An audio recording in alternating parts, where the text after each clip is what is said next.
phezulu nokuthula emhlabeni kubantu abathokozelwa nguye uJesu Kristu inkosi. uJesu Kristu inkosi. uJesu Kristu inkosi. uJesu Kristu inkosi. Siyambonga ke uNkulunkulu, siyamdumisa ukuba sihlangane la othongathi.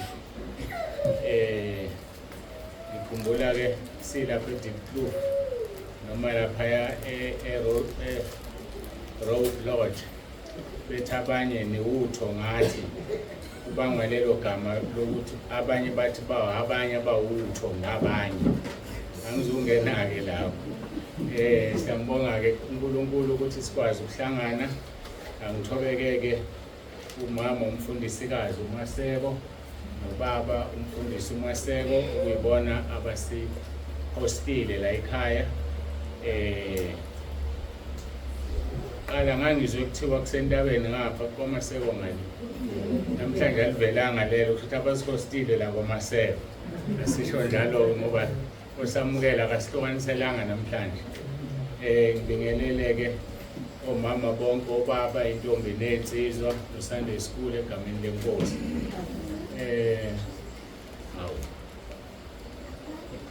Obaba babili nje babukane. Angikubali wena ngithweni. Obaba babili nje. Insizwa le yakithi. Ayikulula ukuthi bomama kusafuna nisebenze. Angikakayiphili inkambo ukulethwa ubaba bamakhaya beze ngabo. Kusafuna niphile nampo baba bengekho beyindala. Siyabonga kakhulu ke, siyajabula ukuba khona la. Lento yami ngathi iyaxesha. Angithemba ukuthi izongilasta iphele inkonzo. Angiyiphathanga yami ngoba ngiyazi ukuthi ninayo la othongathi. Sibonge kakhulu kusebongela umama ngezinhlaka engizibonayo nami ezingithokozisayo. uSunday School ohlukene kathathu. Siyambonga uNkulunkulu kakhulu ngalokho. Uphawu lokuthi igatsha la othongathi ngeke life kalula ngoba bakunakekelwa kusukela kubantu bebancane lapha phansi.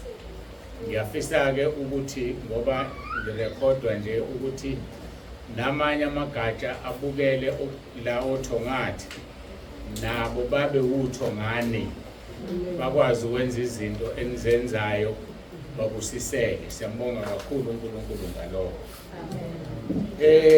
Athi ngibone umphathi wokuhlela usibambile isikhathi. Sojabule vele. Hayi ngathi ubambile. Ngombothi wenzenjani? Uyajabula ukuthi kwenzekile. Hayi ke siyambonga uNkulunkulu kakhulu. Sibonge bonke abafakazile. Ngithanda ukuphawula ke uphumina uhlezi kahle sibona. Kade sukumelela lo beqala ukufika. Noma mina ngibiza abegama umina ngithi. Amin. Ya singekhumbula. Cha ubuphendulwa yimina ngathi bungazi ukuthi uphendula ubani. Lokho uthola inamba ku YouTube kuyinamba yakho. So ke siyabonga ukuthi ke ubuzile walayeleka. Angithi kanje igama lakho kasijwayele Amina ngikunikeza uba uMaseko bengithi umuntu wesilisa baMaseko. Ngamnika wena.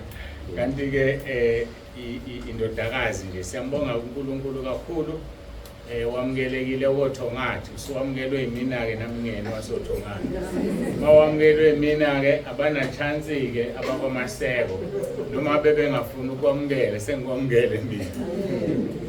Siyambonga ke uNkulunkulu wethu ukuthi ke angathithike isikhathi ngiqhubekele ke enkonzweni okuyiyona engikholwa ukuthi ilindelwe kakhulu namhlanje. Angidlulisi ukubonga egatsheni lasothongathi ngokwenza inkonzo kaLuka chapter 8. Ngethemba namazi uLuka chapter 8 nina abanye bayamazi abaholi. Namazi uLuka chapter 8. Animazi. Ake ningivuleleni ngifundele uLuka chapter 8.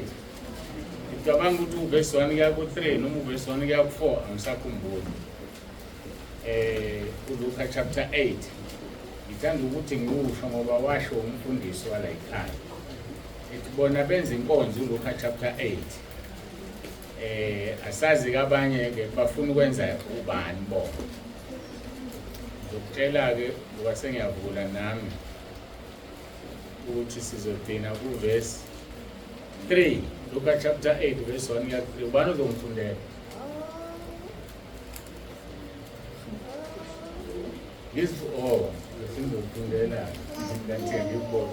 Funda ke manje. Jesu Kristu inkosi siyafunda incwadi Luka chapter 8 sikhala verse 1. Isihloko sithi Jesu ushumayela ngemfanekiso. Kwathi emva kwalokho wayehamba imizi nemizana eshumayela ememezela ivangeli lombuso benaye abayishumi nambili nabesifazane abathile ababephulukisiwe kubo omoya ababi nasezifweni.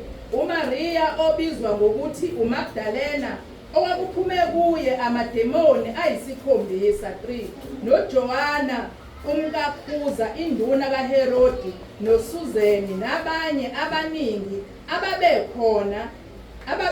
ababekhonza ngempahla yabo. Siyambonga uNkulunkulu wethu kakhulu. Iyona inkonzo wathi umama umfundisi uMaseko benza yona uma behamba bebakhona abantu basothongathi lapho sikhona. Lapho ngikhona nomama uNsibande bayaqhamuka. Nala engekho khona amakhwaya bafike babambe bangene kube yibona abatulayo. Benza ke lenkonzo eyayenziwa ke yilabo besifazane okukhulunywa ngabo la. Lapho uJesu ayekhona nabafundi bakhe babekhona benza sure ukuthi izidingo zikaJesu ziyafezeka nabafundi. Yebo ke angisiyena uJesu mina. Kodwa ke bazama ukuyithathela leso sibusiso ngoba ngale ngokungabi namahloni sengisho kaningi niyazi nanti mangihamba ngedwa. Ukuthi ngihamba nomama kulungile kodwa khona le ndoda engibele uJesu Kristu waseNazaretha. So ke basenza lo nkonzo yakhe ke abayenzi kumina. Ngakho uNkulunkulu anibusise ebranchini yasoThongathi ngokubamba leyo mfihlakalo. uNkulunkulu anibusise kakhulu. Siyazi ukuthi akuhanjwa ngamanzi, imali yadula, ukubhuka phambili kuyadula. Bangimangaze Cape Town befika ngebhanoyi, liyadula ibhanoyi akuyona imali encane. So kusho ukuthi ke siyambonga uNkulunkulu ngabo. Uma nani amandla evuma zithathele nawe isibusiso, ulekelele uthi hayi mfundisi uMaseko nethimba elihambayo nanku 50 rand seniyobona. Ngiyabacelela nje ukuze nawe uthole ini isibusiso sokuthi noma ungasahambanga kodwa uhambile wena ngo10 rand wakho. Siyambonga uNkulunkulu kakhulu ngebranch yala uThongathi, bangathi uNkulunkulu anganibusisa. Ayike bengidlula ke nje lapho sengiya ku ezweni lethu losuku la namhlanje. Siqhubeka ke nenkonzo esilokhu sishiya ilenga. Uma ke kuhanjwa kuyiwa kwezinye indawo ngilalela uNkulunkulu ngizwe ukuthi ufuna senze njani ke uma sifika la.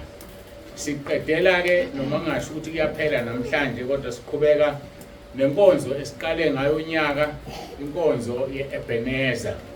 Inkonzo yeEbenezer ukuze ngibone ukuthi niyazilandela uphathi bani lo namhlanje.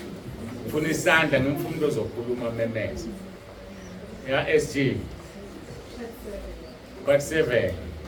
Uthini umuntu? Nivumelana nongo 7. Awu, bakithi uThonga sekunconywe kangaka Part 8 lo.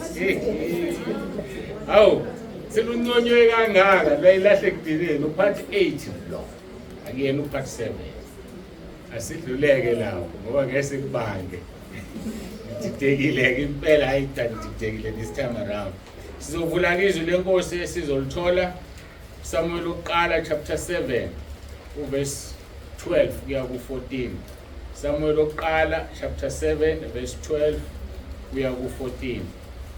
Ngicela ukuthi ngikhuleke singakalifunda izwi lenkosi.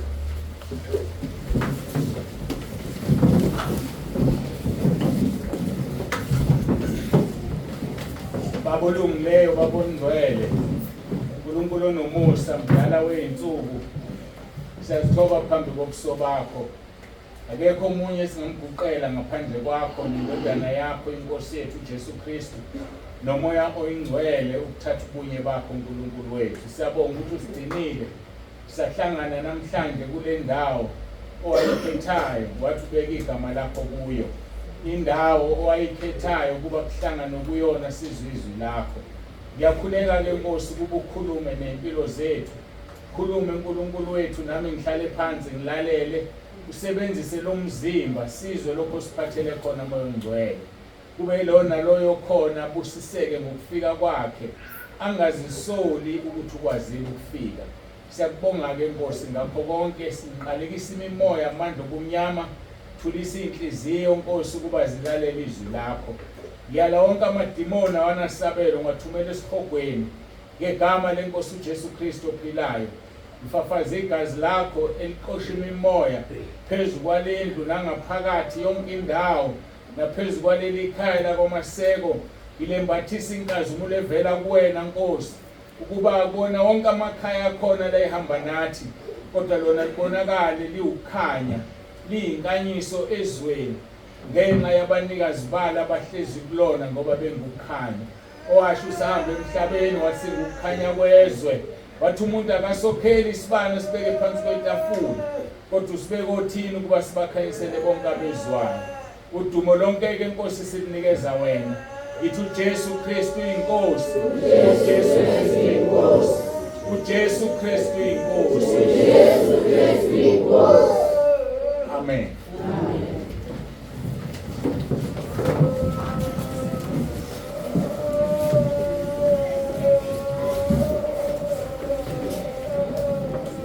Sizoya ke ezwini lenkosi.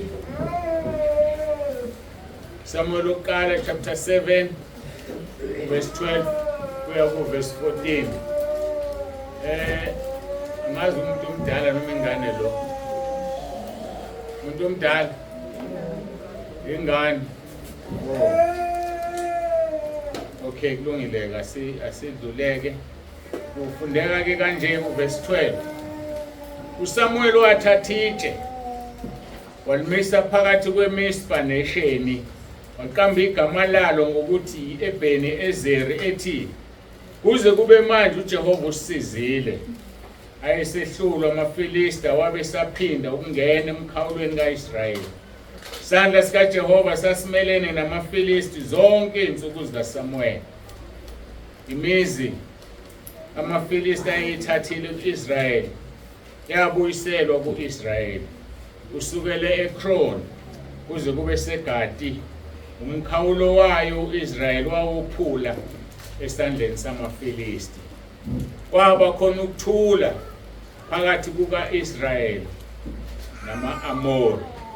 Kwaba khona ukuthula phakathi kukaIsrayeli nama-Amori. Siyambonga kuNkulunkulu ilona izwi leli siqhubeka nalo upart 7 owusentabeni ngomhla ka9 kuFebruary. Ingakho sikupart 8 namhlanje. Kunamaphuzu ke esiyeswabheke awu5 ukuthi uSamuel wami esitshe phakathi kweSheni neMizpa. Emva kokuba emisitshe okwesibili waliqamba igama lokho sakhuluma ngakho kupart 2. Part 2 kuya kupart 4 sasisingena kuphuzu number 3 kupart 5 elithi ayisehlulwa amaFilisti.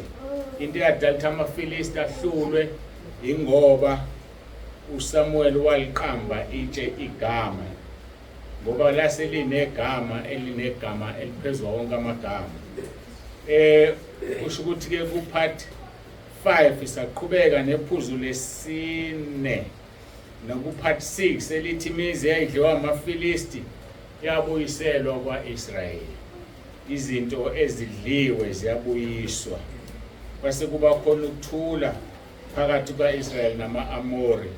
Kusho ukuthi ke iphuzu number 4 sikhulume ngalo kupart 6 nakupart 7.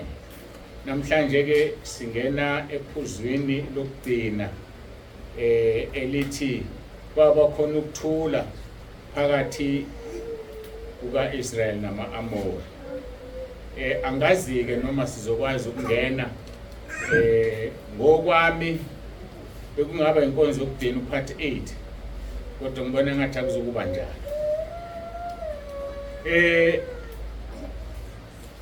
Nazi izinto engicela sizinake masiqala nje la. AbakwaIsrayeli babelwa namaFilisti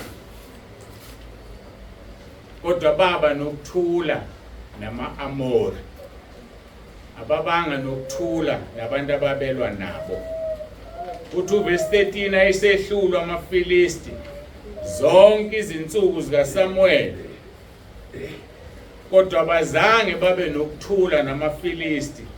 Esikhundleni samaFilisti baba nokuthula nama-Amori. Kusho ukuthini lo? Kusho ukuthi ngeke ube nokuthula nesitha sakho uSathane uzungena emgodini. Uzohlala ulwa naye ngeke ube nokuthula. Kodwa bakhona abantu noma abazalwana abadina benokuthula noSathane ngokuthi benze intando kaSathane. Ngoba uSathane akamlingi umuntu wakhe kodwa ulinga abantwana bakaNkulunkulu. Mbona umuntu esephila kahle sekumnandi izilingo zingasekho kanti usakhe ukuthula nesitha sakhe singuSathane. Thina ke asikwazi ukuba nokuthula namaFilisti zonke izinsuku zokuphila kwakho. Lisho njalo izwi lithi uIsrayeli wahlula amaFilisti zonke izinsuku zokuphila kaSamuel kodwa uIsrayeli waba nokuthula nama-Amori. Sizoba nokuthula nabantu abaseduze nathi kodwa hayi uSathane. Obanika ama-Amori kufanele understand ukuthi obani nama-Amori. Ama-Amori sizukulwane sikaKhanani. Niyamazi uKhanani? Bani wazi ukuthi uKhanani ubani? Phamisisana. Ngiyazi ngena kahle intshumayelo masixoxa. Animazi uKhanani. Khona uthi uyamazi. Kodwa manje akafuni ukusho. uwe lo dudu uthi amazi uKhanani. Ama-Amori isizukulwane sikaKhanani. Khumbula uNoah wayenamadodana awu-3. Eyokuqala kwakuShemi, esibili kunguHamu, esithathu kunguJafet. uKhanani ke uzalwa uHamu. Babe ngamadodana awu-4 uHamu. uHamu ke bathi ithina labo abaziyo namangazi abantu abamnyama ngoba zaqala izizwe ukuhlukana lapha kuNoah emva kaZamcolo. So ke uHamu mhlambe basho ngoba lento ayenza ifana naleyenziwa yithina abantu abamnyama. Niyazi into esiyenzayo? Senza into ebuhlungu kabi. Uma ubona umuntu ephuzile elele emgwaqeni ezingcolisile wenze njani?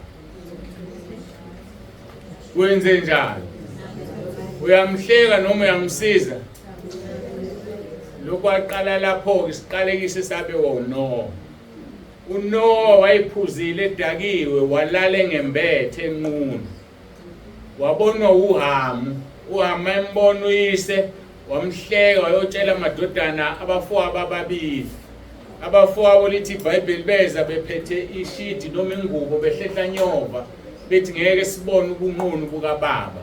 Bafike bamboza bamhlonipha uHamu ehlekile. Esebusile utshwala kuNoah wamqalekisa uHamu. Namhlanje abantu abamnyama ubona umuntu ehamba ediyazela edakiwe nikhombane ngaye nimhleke. Sokusaqala lapho isiqalekiso. Bekufaneleke kubantwana bakaNkulunkulu ingabe bikho leyo iphele ngoba ayifuneki. So into eyenzeka ke uHamu ke waba namadodana awu-4. Kula madodana awu-4 enye yawo uKhanani.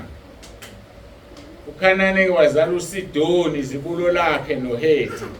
Kwaba khona ke isizwe samaHethi, isizwe sama-Amori. Kwaba khona izizwe eziwu-9 ezaqhamuka kuHamu. Izizwe ezingu-9. Iso-ke lesi sama-Amori. Ama-Amori ke enza kabi emehlweni kaNkulunkulu. uNkulunkulu wafisa ukuwaqeda. Angazi ke noma sekhona manje noma wadine waqedile. Kodwa ke balwa noIsrayeli. Kodwa ke ekudineni uIsrayeli waba nokuthula nama-Amori. Mawufunda Mahubo 135 verse 10 kuya 12. Lithi uIsrayeli washa izizwe ezinkulu, wabulala amakhosi anamandla uSihoni inkosi yama-Amori no-Ogi inkosi yaseBhashani nemibuso yonke yaseKhanani. Wanika izwe labo laba yifa lika-Israyeli isizwe sabo. So uIsrayeli ke wadla izwe lama-Amori, izwe laseKhanani ngoba labizwa ngoKhanani umkhulu wabo ozala ke kuze kofika lapha kuma-Amori. Senawazi ama-Amori. Ama-Amori ayisizwe sonayo kakhulu phambi kaNkulunkulu. Sikuthola kuGenesis 15 verse 16 esizukulwaneni sesine inzalo kaAbrahama uthi uNkulunkulu iyakubuyela lapha ngokuba ububi bama-Amori abukapheleli. Verse 16 izothi ukucacisa kancane. uNkulunkulu unguNkulunkulu ongakufuni ukungcola. UnguNkulunkulu ongasifuni sona. Kodwa unguNkulunkulu ongajahi ufuna ububi bakho buze kuphelele ukuze akujezise kahle. Ufuna ububi bakho buphelele. Mase kuphelelileke uNkulunkulu owazi ukuthi buphelele. So uNkulunkulu ke mayibiza uAbraham wamkhetha lapha kuGenesis 15 uthi esizukulwaneni sesine inzalo yakho iyakubuya lapha ngokuba ububi baba-Amori abukapheleli. We understand kahle lento mawuzohlehla uyizwe kahle lapha kusukela kuverse 13. Wathi kuAbraham yazisisa ukuthi inzalo yakho izokuba ngabafokazi ezweni abazogqilazeka kulona. uNkulunkulu ayikhuluma ngeGibhithe ukuthi bazohamba baye eGibhithe abantwana bakwaIsrayeli bayoba ngabafokazi. bazohlala 400 years bengabuyi ngoba ububi bama-Amori buzobe bungakapheleli. Bazobuya ngoba sebezonqoba ama-Amori asuswe ebusweni bomhlaba. Lokho-ke kusitshela ukuthi ungamdelela uNkulunkulu, ungenza ngokuthanda kwakho izinto ucabanga ukuthi akayekho noma akaboni, kanti uthi enhlizweni yakhe abukakapheleli ububi bukaSibanibani. Ngilinda ukuthi kuphelele bese ngimshaya, ngoba ngeke akushaye. Ngiyenze example, mayithanda ngeke akushaye usantshontsha ushukela. Sonke sidlulile sintshontsha ushukela, sesikhule sazaba ngakho, ngoba ubelinde ukuthi ububi bakho bube njani, kuphelele.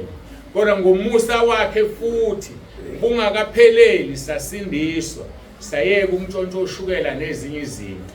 Nabanye ababantshontshile oshukela baphilile baze baba ogogo nomkhulu, kodwa ulinde ukuthi ububi bube njani, kuphelele. Sikhonza uNkulunkulu oyisimangaliso. Kunabefundisi, nikhumbule ukuthi ngikhuluma nani nodwa la uthongathi, ziyangena ku YouTube, iyangena ku WhatsApp, baningi abantu, ngikhuluma nabantu abaningi la. Kunabefundisi abenza ukungcola emabandleni, abafundisi abaqonyiwe khona la malungu ebandla, bese kube ngathi uNkulunkulu akekho, kanti uNkulunkulu ukhona, usalinda ukuthi ububi bakhe lomuntu kube njani, kuphelele. Liyangisabisa-ke lelo gama ngoba lenza ukuthi umuntu enze noma kanjani acabanga ukuthi uNkulunkulu akaboni, kanti ulinda ukuthi ububi kuphelele. Ziningi izinto ezenzakalayo ezingcolisa igama likaNkulunkulu bese kube ngathuthule. Yizwe isimanga endabeni noma ngifunda izolo ukuthi Saint Francis uPope wamaRoma uthiwa usesesibhedlela uyagula, bengazi ukuthi kanti kodwa indlela abakubeka ngabantu usengcono, begula kukubi kodwa kusekungconywana kusafani kodwa usesesibhedlela. Angikhohlwa amagama akawakhulumayo. Thema ngizwe ukuthi sesibhedlela ngase kuyabuya la magama ngathi mina uNkulunkulu besalinda ukuthi ububi bakhe kuphelele. Wathi uPope wamaRoma leRoma uSaint Francis iBhayibheli esiliphethe lidala nineminyaka over 2000, asizuphathwa incwadi endala kangako.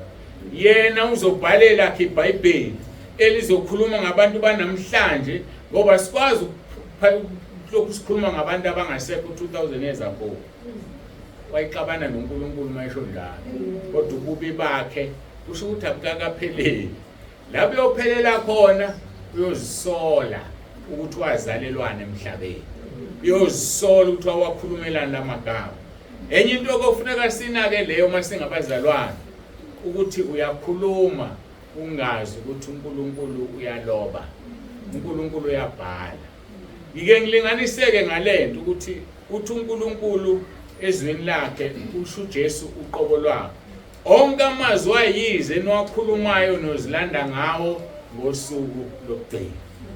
Bese ngenzela lo mfanekiso wokuthi uma ubekwe entabeni phezulu kuthiwa thutha inkukhu, isifini uyithuthe zenze njani impaphe kuphezulu, ziyaphephuka, ziyahamba, zithathwa umoya.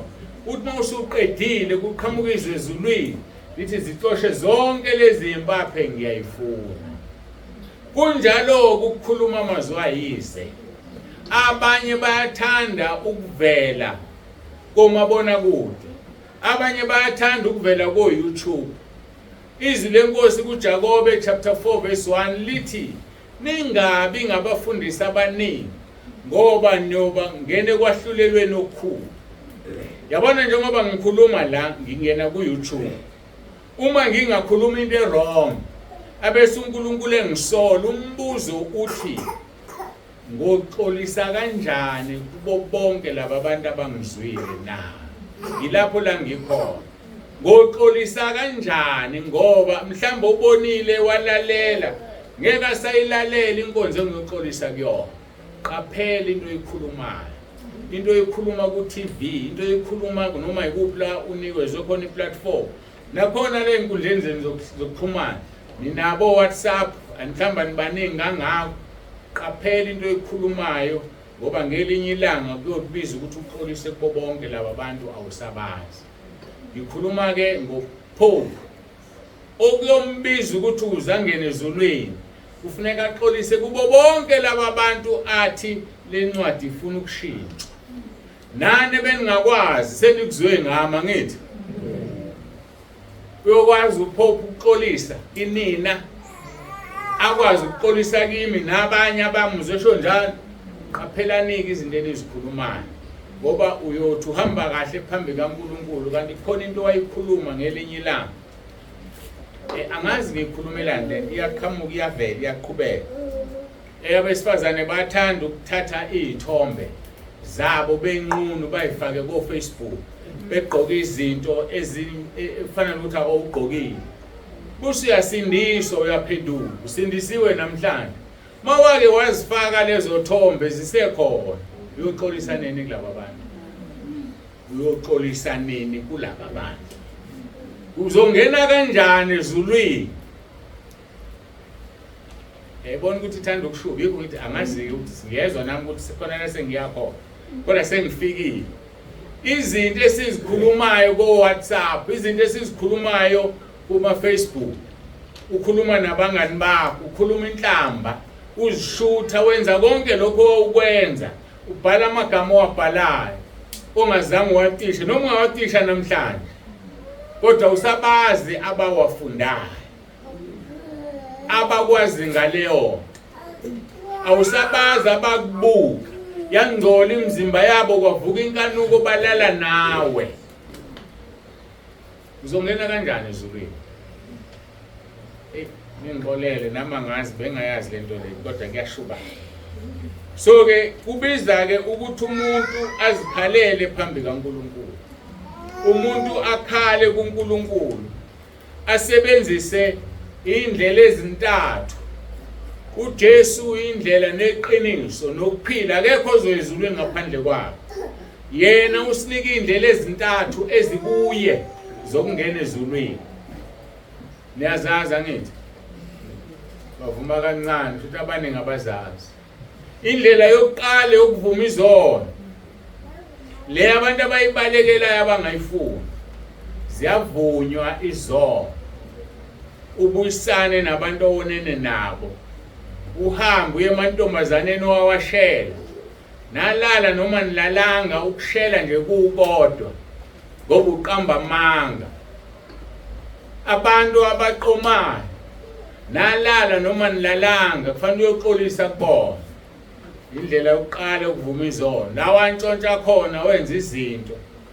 Indlela yesibili eyokwenza ukulunga kubantu. Mawufunda uMathewu 25 la kuthiwa kwahlulela kwendodana yomuntu bayoma abantu ngomuntu omesimbuzi ngokwesokhohla inzimvu ngokwesokunene. Athi uJesu zanini kimi etshela laba abangakwesokunene ngenani embusweni kaBaba nidlifa lilungisela nina umhlaba ungakasekela. Athi uJesu ngoba ngangilambile nangiphukudla ngangomile nangiphuzisa ngangisesibhedlela nangihambela ngiboshiwe ngisetilongweni nangihambela. Lithi izwi bayobuza bethi wawukuphi inkosi ngoba sikubonanga. Athi lokho kwenze kwabancane bami kwabancinyane bami ukwenza kumina. Indlela yesibili leyo ukwenza okuhle kubantu. Ucabanga ukuthi ukwenza kumuntu kanti ukwenza kuJesu iqobo lwakhe. Indlela yesibili ekuJesu hayi ukuthi khona eseceleni. uJesu indlela neqiniso nokuphila akekho yakuyise ngaphandle kwakhe. Kodwa uyena othi uyothi ngangilambile wangiphukudla. Akakhulumi ngezono lawo. Ukhuluma ngokwenza ukulunga. Athi kuMatthew chapter 6 uma wenza ukulunga ungamemezeli isandla sakho sokunene masiphe sokhohlo singazi. Ngahamba ushaya itilongo umbona nje egqokele isudi wayithengelwa yimini. Umbona nje egqokele ingubo uyahlupheka ubani ngamthengela. Hamba uxoxela abantu izolo bengokugrosela usibani bani. Usumukela umvuzo wakho usawuthola ezulwini. Ukwenza ukulunga. Indlela yesithathu ile sithole kwekaJakobe chapter 5 verse 19 and 20. othi uma isoni sibuyisile uma umuntu ebuyisile isoni ekudukeni kwaso yosibekela inqwaba yezona sindisa umphefumulo wakhe. Njengoba ningafuni nje ukuletha abantu ekhaya lezwi okuyindlela yesithathu ezokufaka ezulwini, ngoba uma ubuyisa isoni ekudukeni kwaso kunezono zakhe ezizositshekelwa. Laba abantu ongasabazi okufanele uxolisa kubona, laba abantu ongasabazi mangalinganisa ngayo uPope Francis into bengikhuluma ngayo, uma engaletha abantu abalethe kuNkulunkulu ebandleni eliphilayo elisile, kunezono zakhe eziyositshekelwa ngene ezulwini. uNkulunkulu amxolele ekuthenini wathi iBhayibheli selilidala. So kunezono maniletha abantu ekhaya lezwi, ngoba ekhaya lezwi kuyaphila zakho eziyositshekela. Njengoba ningafuni nje ukuletha abantu mangithi angifuni ke ngiyazi bakhona lawo thongatha ababalethayo. Yazi kufanele wemama Sefo ngoba uma sefuna sovula ibranch eMona, ababaningi abantu baseMona babalethe ngathi banomona njengegama lendawo. Esipile elandelayo eMagwaveni, abo singazazi indawo zala kodwa ngaze ngiye kuzo eMagwaveni. Bakhona abantu baseMagwaveni balethiwe ekhaya lezwi. So mhlambe ufuna kugcine kovula ibranch lapho nibavakashele, baningi abantu ekhaya lezwi lezi ndawo.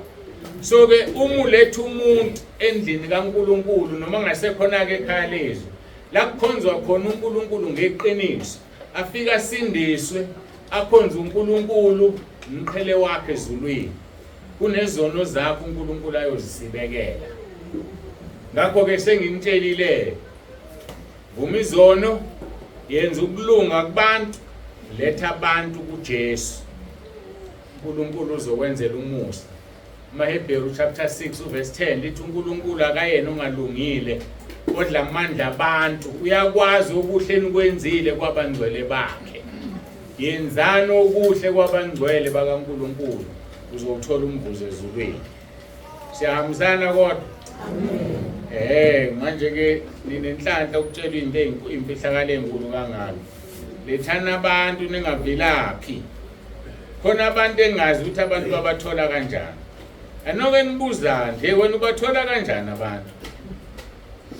Bese kubakhona abaletha abantu kakhulu baphinde baphume. Bekhona abantu abaletha abantu kakhulu uthi gqwa ukuphuma. Niyashiyana ngazi kwenzakalani. Bese bakhona umuntu oletha umuntu oyedwa nje ngeviki. Wenza short per week uletha umuntu and abaphuma abantu bakhe. Bese bakhona umuntu oletha umuntu oyedwa ngenyanga. Dlula 3-4 days aphuma. Aphinde lethe omunye idlile 3-4 days aphuma. Khondele emva njengenkulu. Nizigaba eziningi lihlukene. Kodwa ekugcineni kwakho konke mina ngiye ngithi uphuma nesibusiso sakho lo muntu. Ngaphela ubumlethile, ufuna hlala kasahlalanga wahamba. Abanye baletha abantu banemqhele emkhulu, waletha umuntu. Awuyazi amazi indaba ngikhuluma ngalento. Khona abantu abaletha abantu base bephuma babashiya laba bantu. Laba bantu bathembekile emsebenzini kaNkulunkulu, njengoba sakha nje laba bantu bayanikela. Siyakwazi ukwakha ama-branch ngalaba bantu, kodwa abantu ababalethayo abasekho. Ngeke bawuthola umvuzo walokho. Kodwa uNkulunkulu oqamba amasu ubonile ukuthi lo muntu ngeke azane nekhaya lezwi. Lo akangamfuni wamfaka ekhaya lezwi khona ezoletha abanye abesemkhafula wena owazi ukudla umoba. Simfithu ubuntu emnandi usukuphimisa lokhu ongafuni ukudla. uNkulunkulu esimkhonzayo. Yingakho kufanele ngaso sonke isikhathi uhlala ungene emkhosini uzikhalele kuNkulunkulu. Hlala ungene emkhosini uzikhalele kuNkulunkulu. Uthi umpostoli Paul, ngiyawutuba umzimba wami kuba ngingathi sengishumayeza abanye bese ngilahlelwa ngaphandle. Ngoba ikhona leyo nto ukuthi ume la njengoba ngimile kanti ngisihogweni.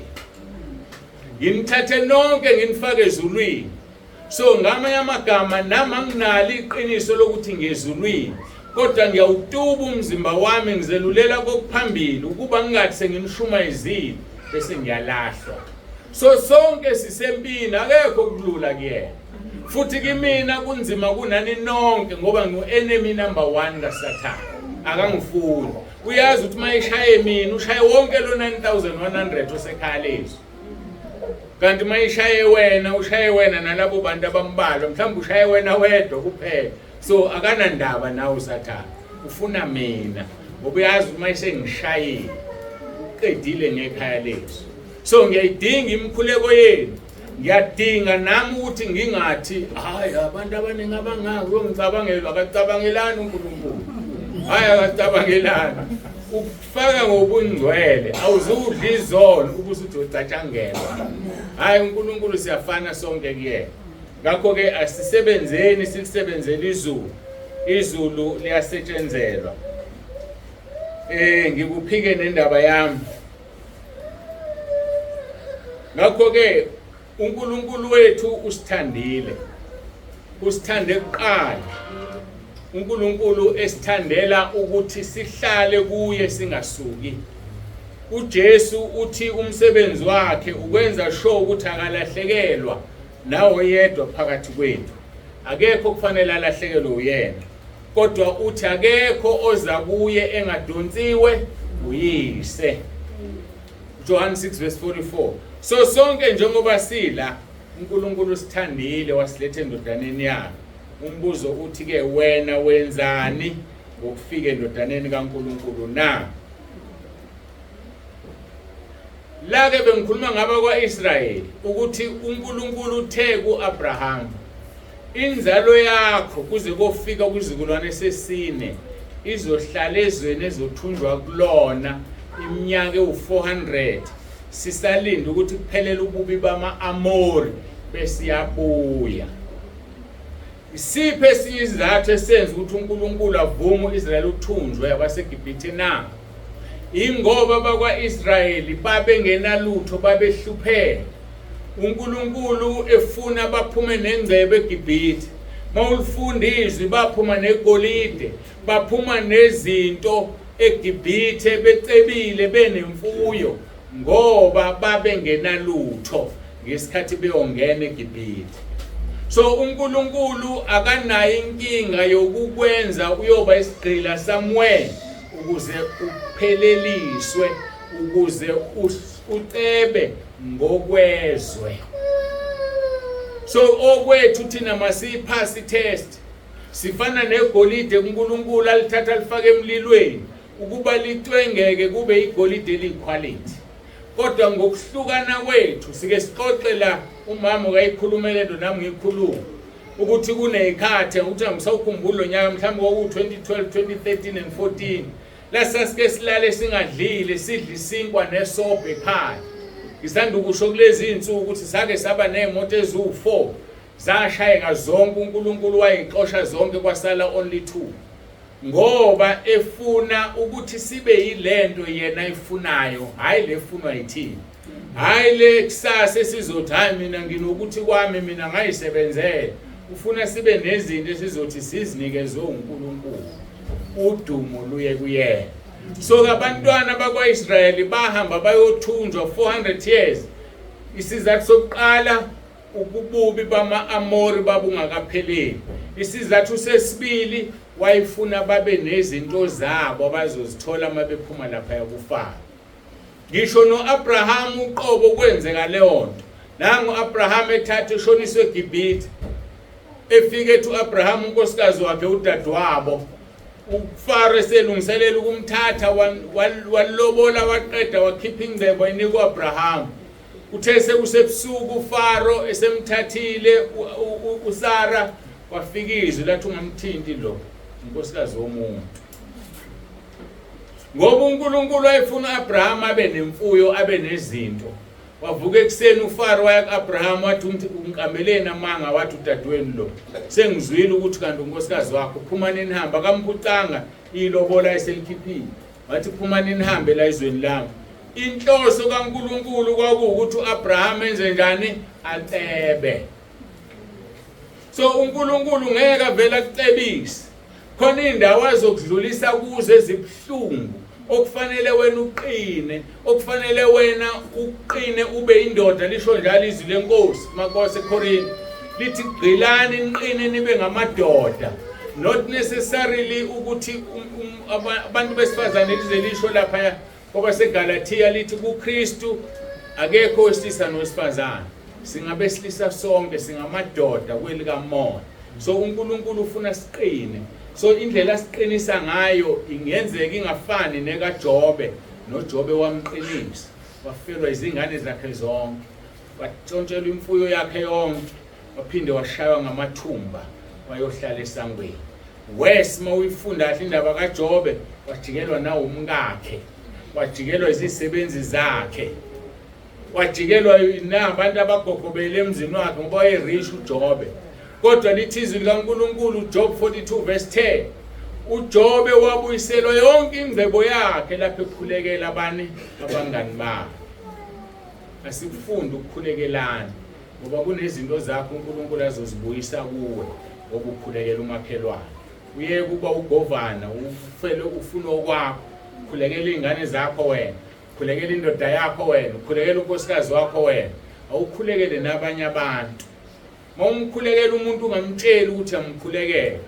Futhi mayesezoncoma ethe uyazi idlozi lingenzela ukuthi ungabe usithi hayi yimina ebengikukhulekela. Mbuzo neqiniso lingakanani ukuthi idlozi.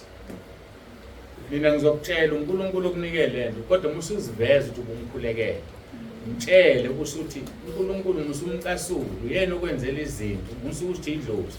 Ukuzokwephutha zonke lezi zinto. Khona ukuthi mayesephuciwa bese khumbula amazwi akho eze kuwena, usamthatha umfake endleleni efanele. uNkulunkulu unezindlela zakhe ezihlukile zokulanda abantu. So okwethu thina ukumthobela, okwethu thina ukumlalela uNkulunkulu, senze lento uNkulunkulu ayifunayo. Ngoba uNkulunkulu ufuna izintombi nezinsizwa, omama nobaba azobasebenzisa ukulanda abantu. uNkulunkulu ufuna abantu azobagibela bavuma ukuba izimbongolo zakhe abazomusa lapho efuna ukuya khona. Ave kuyisibusiso ukugitshelwa inkosi uJesu. Ave kuyisibusiso ukuya la efuna uye khona ngoba ukwenzela konke okuzokwenza ukuthi ufike lapho efuna ufike khona. Akakwenzeli ngoba ethanda ukwenzela, kodwa ukwenzela ngoba wena uyamthobela, wenza intando yakhe. Ayinifunda ukumthobela uNkulunkulu uzobona. Mhlawumbe ukuhlupheka nakho uzobona kuphela, izinto nazo uzobona zilunga kanti ngoba ulalela uNkulunkulu. BaseGalatia chapter 6 lithi ningaduki, uNkulunkulu akahlekwa ngokuba lokho akuhlwanyelayo umuntu lokho wokuvuna. Siyavuna bafowethu, siyahlwanyela. Ngaso sonke isikhathi mawenza into uyahlwanyela. Umbuzo ke uthi uhlwanyelani wena na? Khumbula ukuhlwanyela uzokuvuna kokuningi.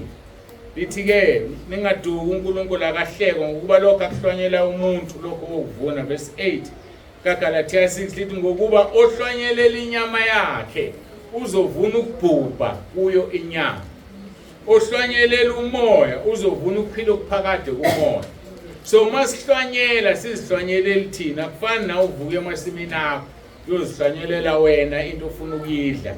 Kodwa mawuphile emhlabeni ukhona umhlwanyelelayo. Umbuzo uthi uhlwanyelela bani na? Uhlwanyelela inyama yakho uzovuna ukubhubha kuyona inyama. Uhlwanyelela umoya uzovuna ukuphila okuphakade. Ubani wena omhlwanyelelayo na? Ubani omsebenzelayo na? Kodwa ngifuna wazi ukuthi uma uhlwanyelela umoya uzodlula enhluphekweni.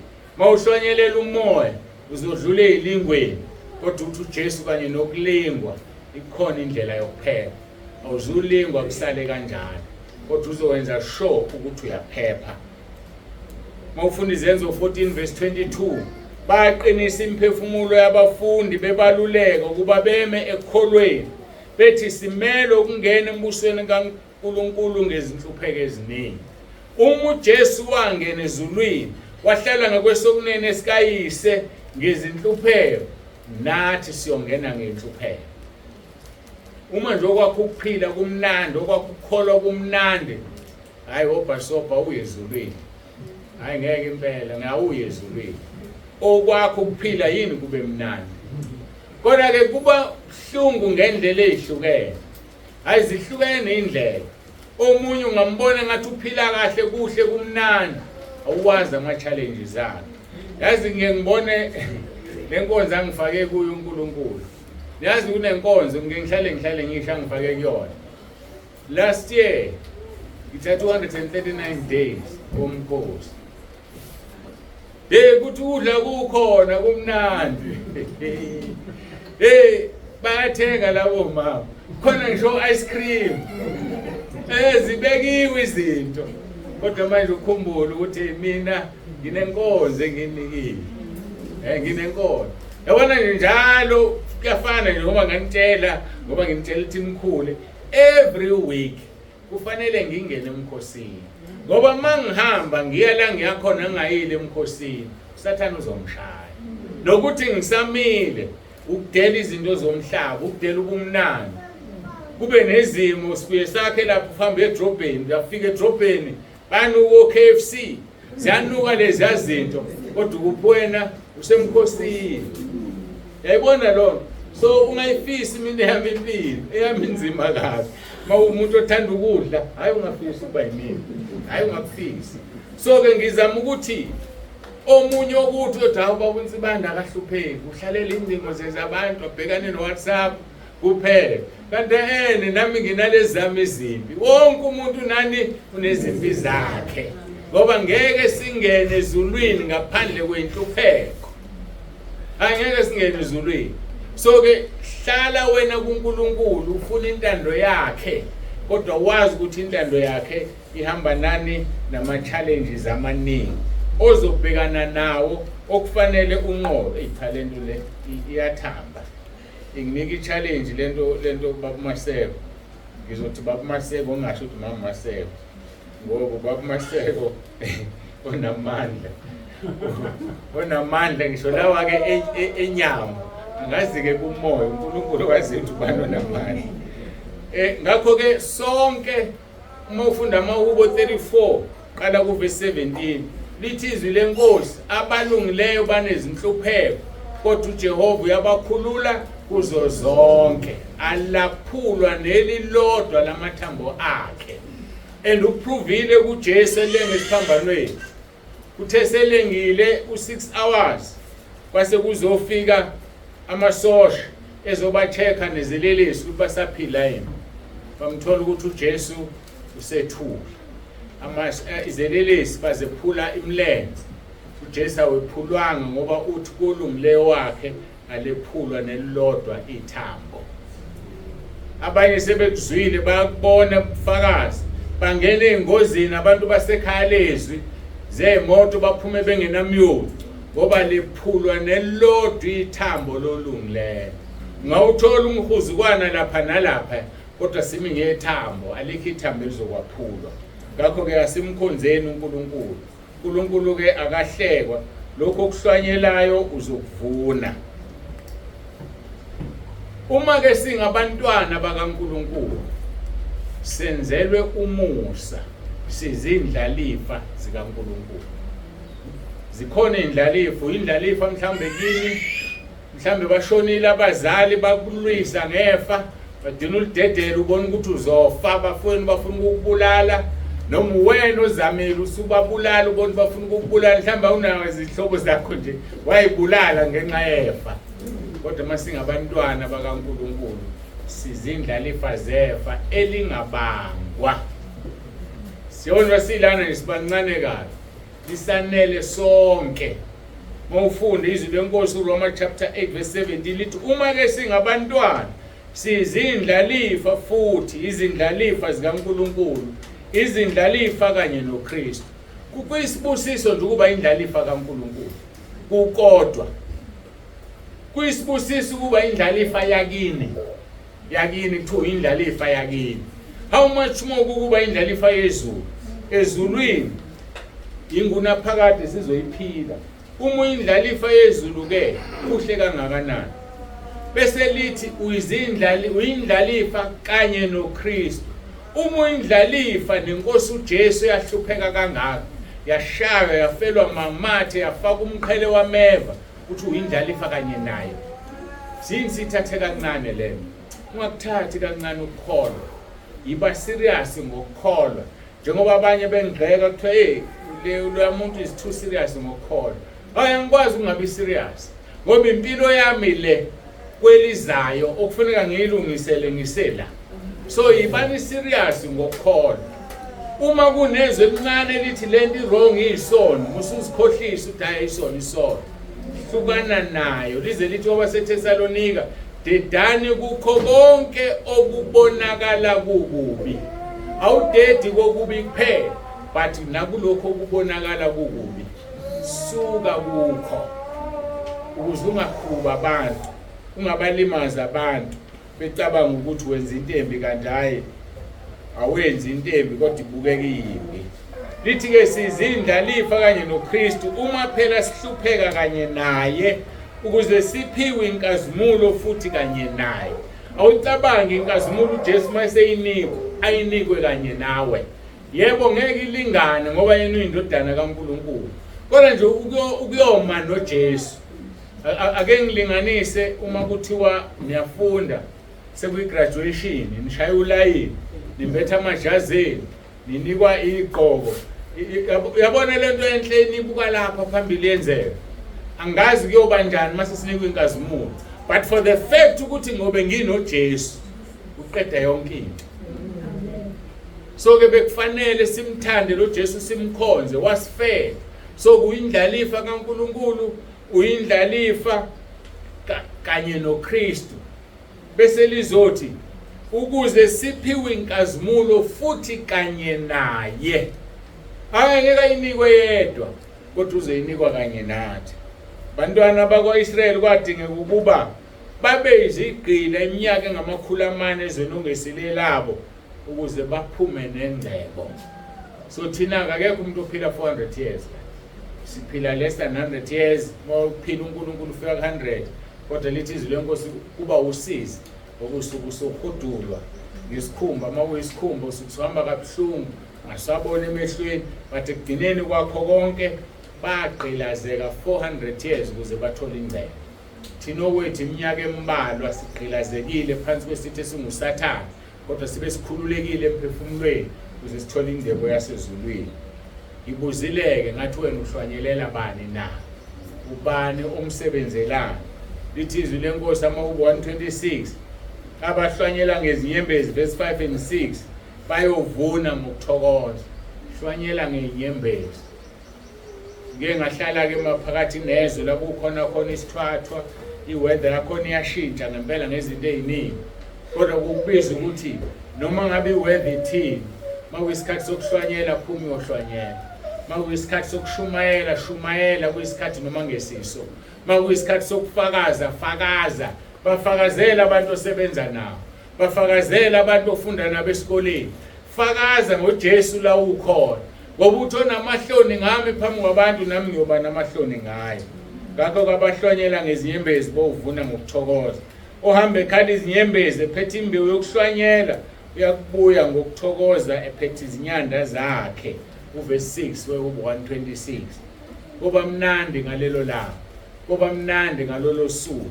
Ngakho ke kumele ukuthi sisindisi sibe ngabantu abasindisa ukuphila kwethu ngokulahlekelwa yikho.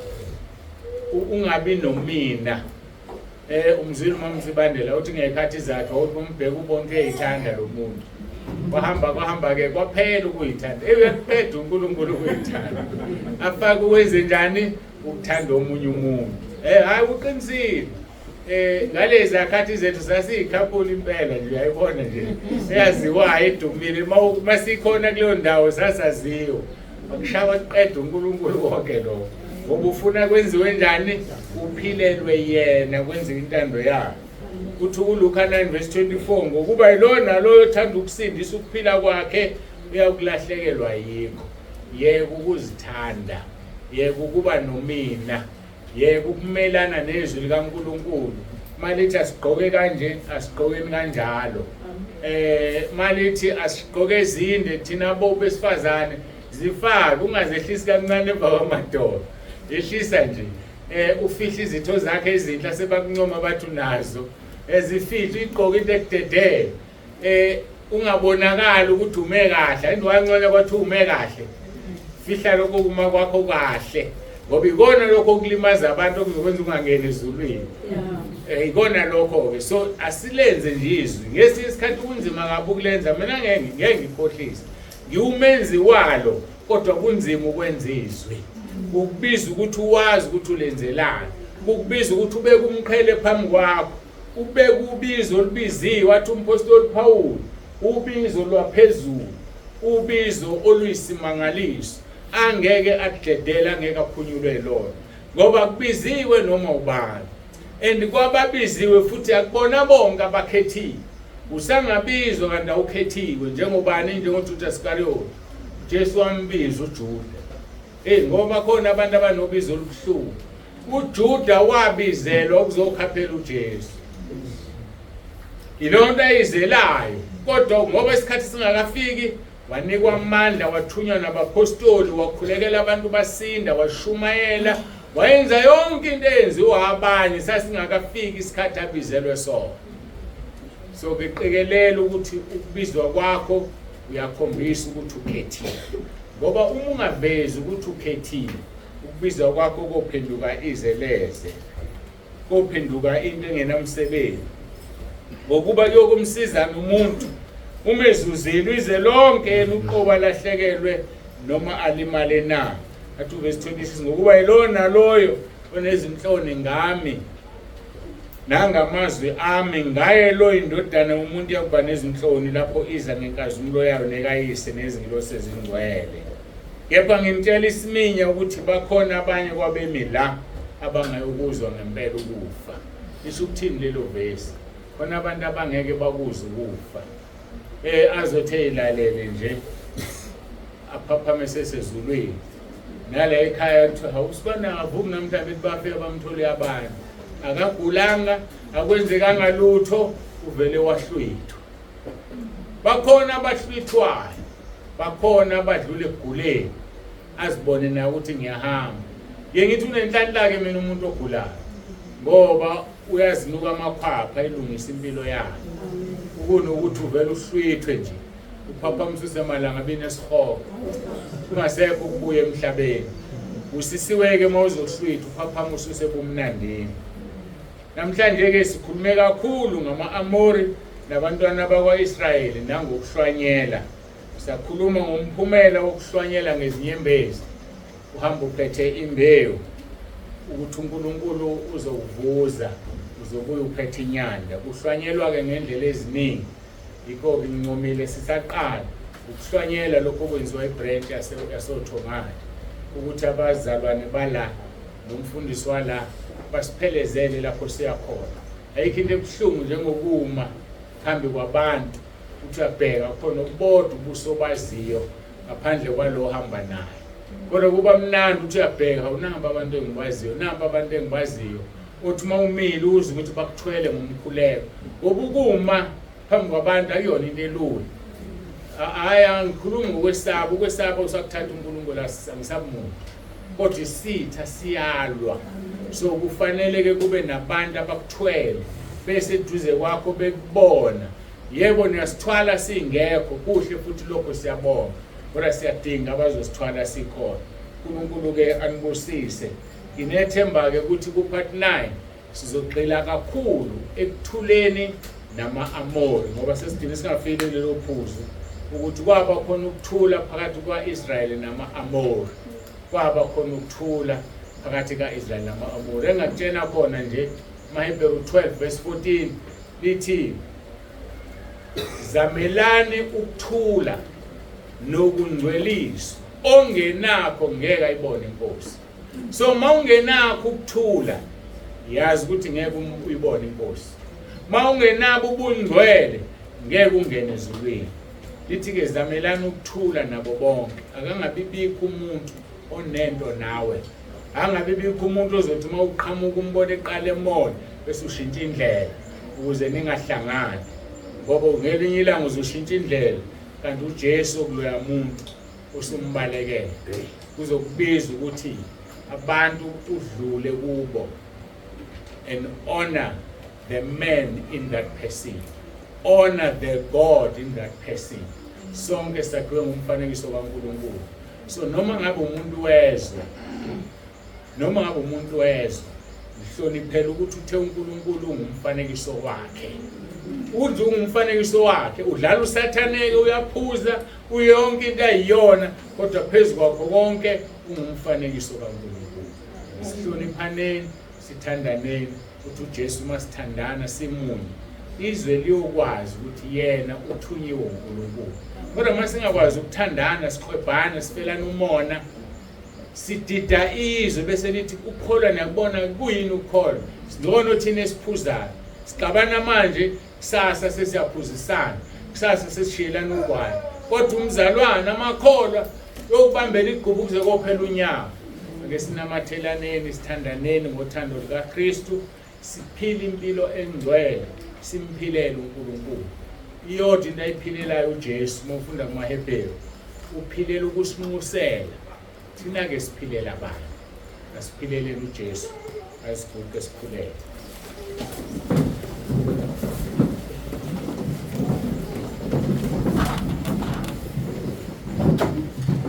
Babolungileyo, babongcwele, uNkulunkulu nomusa, siyabonga esesikuzwile.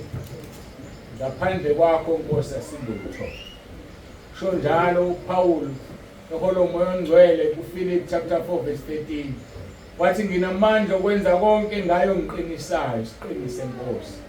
Sidinga ukuqiniswa wena uqobo ngoba wena ususekhaya ezulwini.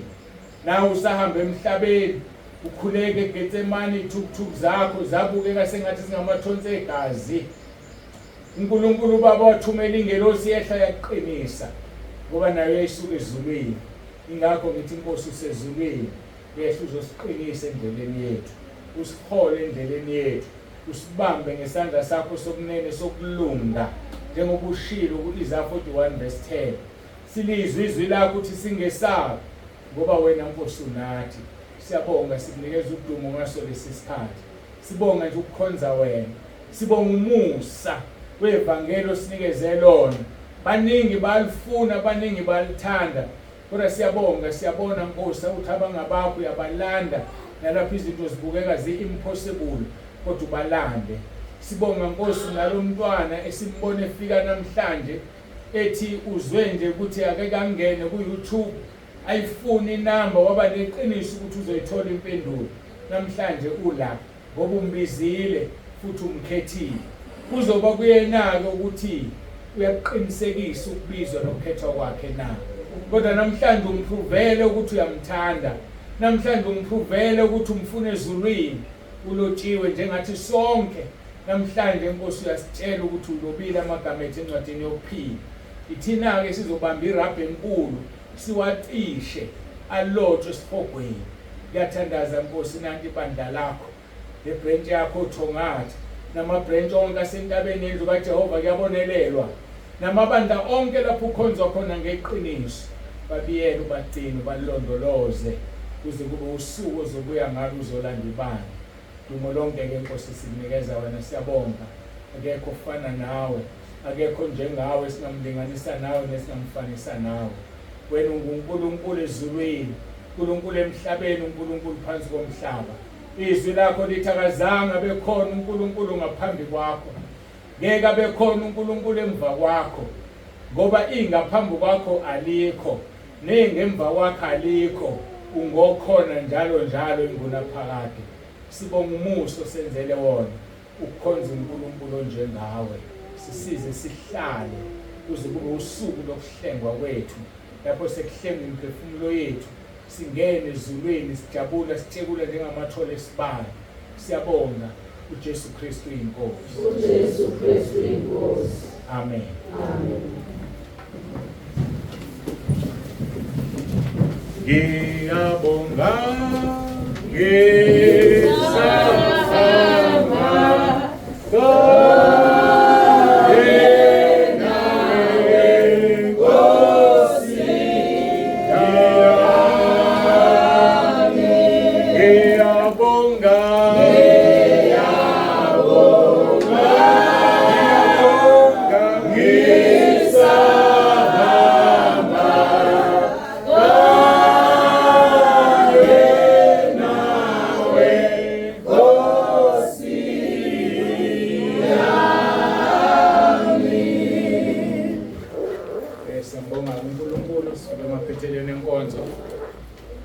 uthi kangahambi ngingathandazisanga abathanda ukuthandaza uRoma 10:9 sivula umnyango wezulu ngoba sikwazi ukuphila kwethu ukuthi kumi kanjani ukuphi kodwa kunye sikwaziyo ukuthi lapho ebonakaliswa siyofana naye okunye nje asinandaba nabo sizwile ngesonto edlule ukufa kuyinzuzo so asinandaba nokufa kahle kahle mase kukhona iqiniso ukufa ikona okungcono kunokuphila ngoba siyongena ezulwini sijabule kodwa ke masisaphila ukuphila ke makube ngoKristu ungaziphileli wena uphilela uKristu basukumeka abathanda ukuthi sikhuleke abaseRoma 10:9 egameni likaJesu Kethe yakho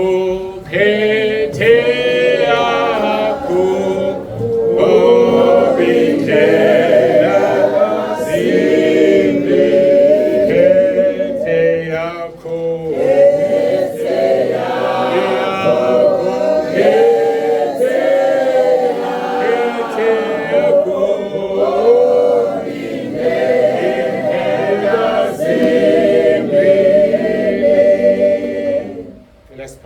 izandla sikhuleka abaseRoma 10:9 ishemba kwami Nkosi Jesu ngiyavuma ngomlomo wami ukuthi uyinkosi ngiyakholwa enhlizweni yami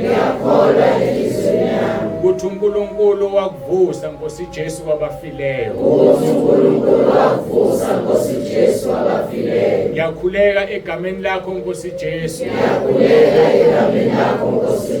kuba ungisindise uSathane angimfuni amadimoni angiwafuni ngiyacela Nkosi Jesu uphathe impilo yami ungikhulule emandleni kaSathane ungilondoloze Nkosi Jesu uzungivuse ngosuku lokugcina ngiyabonga egameni lakho Nkosi Jesu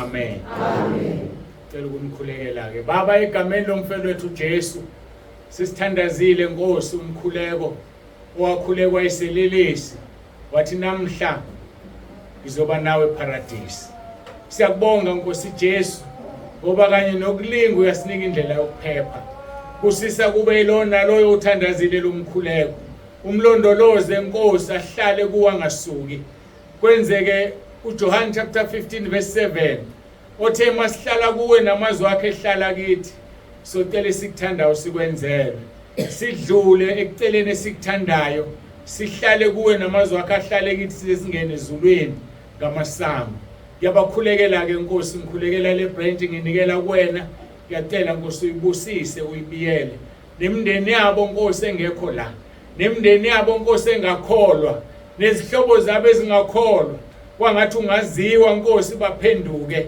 ngibanikela kuwena ngoba injongo yakho ukuthi bonke abantu basindiswe baze bafinyelele kulazini iqiniso siyala Nkosi siyanqaba ukuthi uSathane ayinabantu abaningi esihogweni ngegama lika Jesu Kristu ophilayo uJesu Kristu inkosi siyanqaba ukuthi uSathane athola abantu abaningi badalwe nguwena uNkulunkulu wethu siyacela bazane nawe baqonde bangene ezulwini bajabule ngosuku lokugcina sinikela kuwena ke Nkosi inkonzo yonke sibuyisela kuwe siyabonga ukuthi ube kanye nathi nangalolo lusuku lwanamhlanje sidine ngamunye sibuyele emakhaya abanye indlela zikude abanye bahamba ngenyawo abanye public transport abanye banezimoto ukhona konke Nkosi esihamba ngakho sicela wena sibe kanye nawe ngomoya wakho ingcwele uJesu Kristu inkosi amen ningahlala ke